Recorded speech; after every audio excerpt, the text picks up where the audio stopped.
Daytona Beach, Florida, Fernando Alonso raced into retirement from Formula One dedicated to winning the final leg of motorsports version of the Triple Crown. The Indianapolis 500 is the missing piece on his resume, one he intends to add in May. But Alonso has been considering his future for quite some time, and his November retirement from F1 has opened his schedule to race in anything he wants.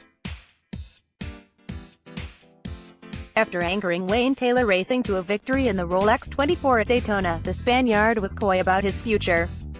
The aim is to do something unprecedented in motorsport, Alonso said Sunday after picking up his new Rolex watch. Not very specific, but a clue that Alonso is open to any and all ideas in this new chapter of his career. Fernando Alonso, right, of Spain, celebrates with crew members after winning the IMSA 24-hour race at Daytona International Speedway on Monday in Daytona Beach, Florida. AP photo, right now full focus is on the Indy 500, he said. But yeah, I'm trying to do something more, maybe in different disciplines.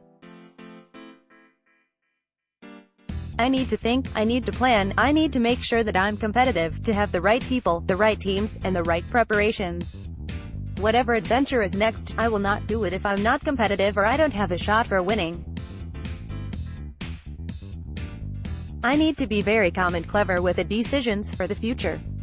The plan was put in motion 2 years ago when the two-time F1 champion persuaded his McLaren team to let him skip the Monaco Grand Prix and instead race the Indianapolis 500. Alonso had twice won in Monte Carlo, perhaps the toughest leg of the Triple Crown, and now he wanted to kiss the bricks at Indianapolis Motor Speedway. He had never driven an Indy car before and had never raced on an oval, yet he was in contention to win his inaugural Indy 500 until a late engine failure. His sights next turned to 24 Hours of Le Mans, with a sports car racing debut in last year's Rolex 24 as the warm-up.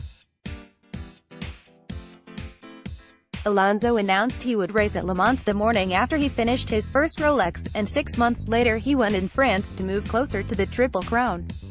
His attention turns now toward the Indy 500, but with the freedom to pick and choose what he wants to do, Alonso is study every opportunity. A 5-year losing streak in F1 had pushed him to the fringes of that series, and although he remains one of the most popular drivers in the world, some began to wonder if his skills had slipped at the tail of his 17-year F1 career. What he has done moonlighting in different disciplines has proven his talent has not wavered, and that as he prepares to turn 38, Alonso still rates among the best drivers on the planet. Whenever you put a guy in a different car on a different track, normally it takes 4 or 5 laps for them to get comfortable, said Rolex winning team owner Wayne Taylor.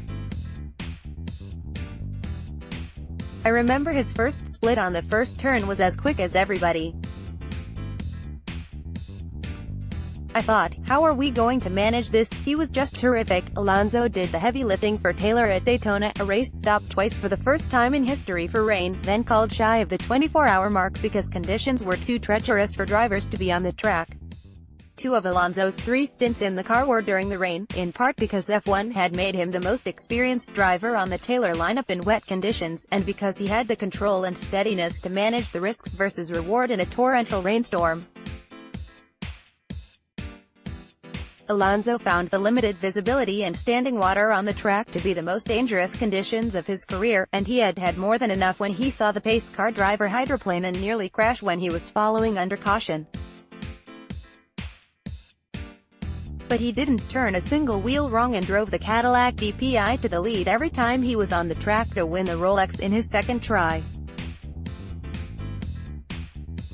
He noted after that his sports car career was exactly a year old and continued to hint at his future. Although he did a car swap with 7-time NASCAR champion Jimmy Johnson in November and ran exhibition laps in a stock car, Alonso said at Daytona that NASCAR events are not currently on his radar. He is competing this year in the World Endurance Challenge. He won in his series debut last season in the 6 Hours of Spa, and quipped he has so many plans he may need to return to F1 to lessen his load. There are plenty of opportunities for Alonso all over the world, and his next big announcement could be next year's Dakar Rally in Paris. Alonso's win in Daytona made him the third F1 champion to win the Rolex, joining Phil Hill and Mario Andretti. He seemed envious of the drivers before his time who could race all over the world in any sort of formula, and proving that it can still be done might be what Alonso does next. I think to win in different series, in different disciplines of motorsport which are quite specific, you need to probably be born with that talent and grow up with that knowledge of that series, he said. Like oval racing, like IndyCar and things like that, to come there and try to be competitive or winning is something that I think in motorsport is quite difficult. I think in the past it was a little bit more open, motorsport in general. But now every series became very, very professional, and you need to take full dedication to each series, each driving style and things like that. I think hopefully soon I can tell you more of the plans.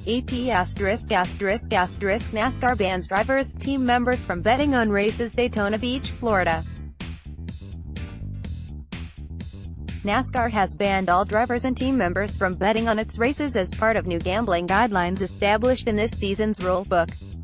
NASCAR employees are prohibited from disclosing confidential information and from requesting insider information that could potentially help their own gain or for the gain of others.